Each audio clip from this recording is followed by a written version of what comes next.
In this final installment of the video briefing on the September 2008 resolution resolved that the United States should implement a military draft, we will analyze the possible strategery, what we can argue, ways to look at your research, and possible lines of attack.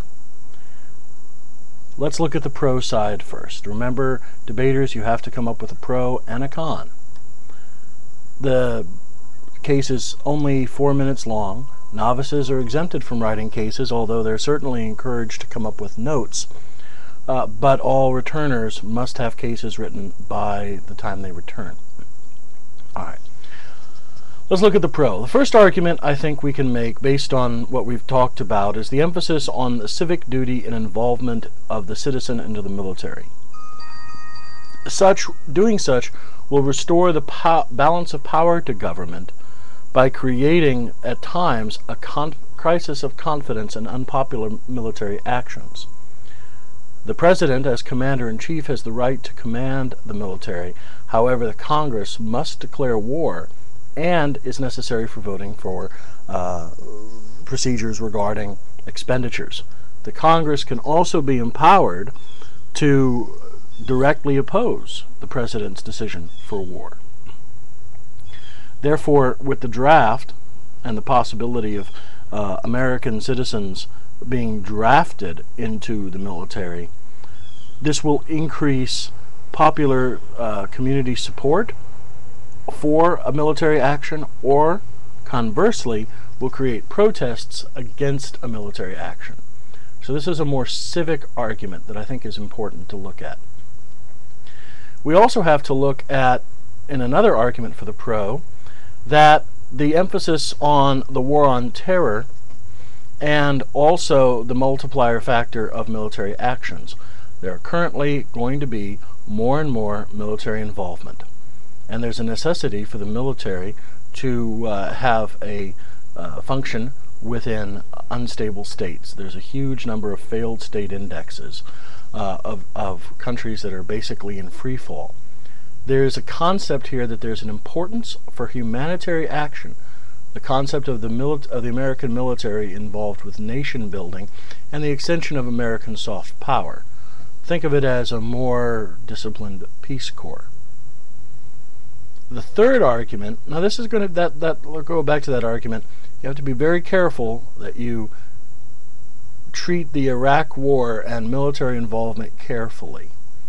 Reframe the debate in terms of humanitarian and nation building.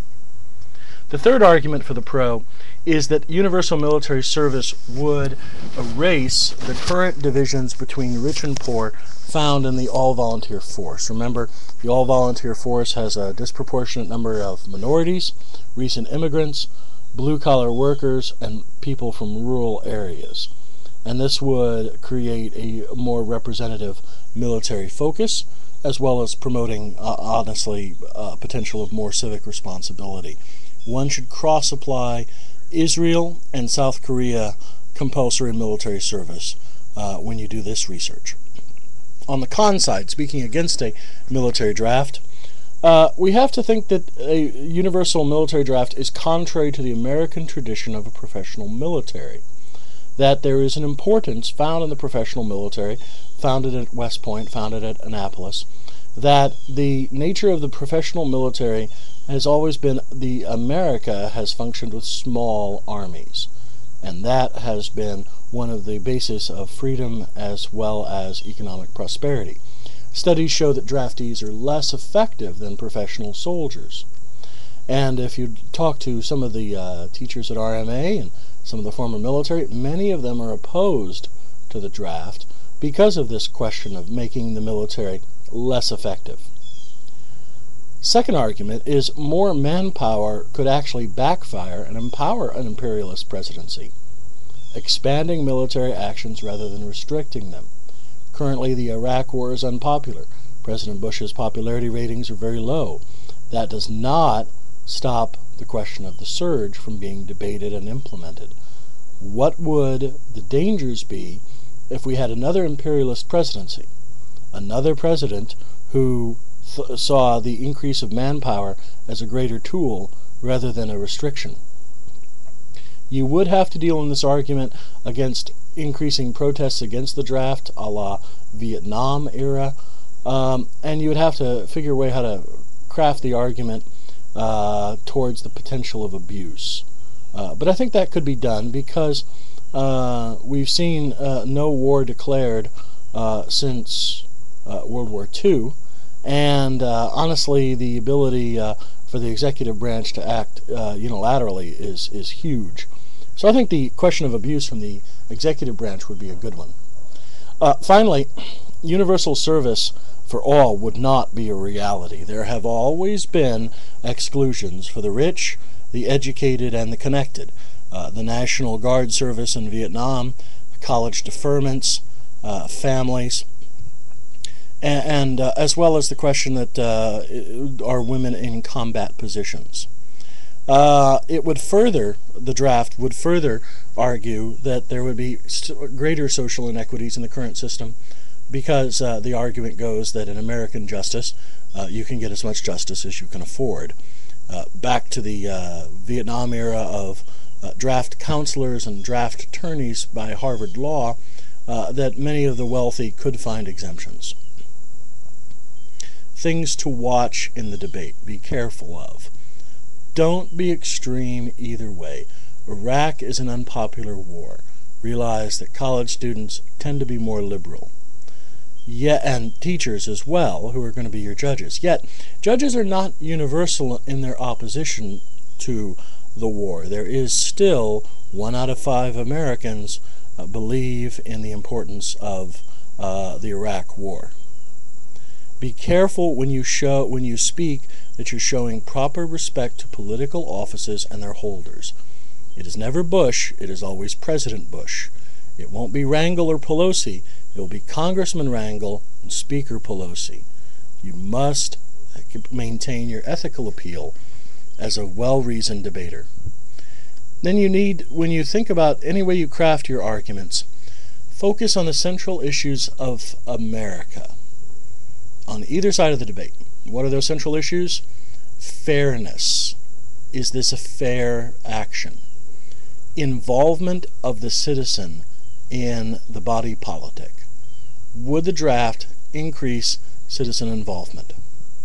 And finally, you also have to look at the balance of power between the executive and legislative branches. This is an issue that could be seen on either side. Americans really strongly believe in checks and balances to the government. Well, that's the long resolution. We covered the historical, we covered the topic analysis, and we've given out some strategies. What you need to do right now is to start your research. Look under news.google.com for right now. Look up the draft. Even Wikipedia has actually some good stuff.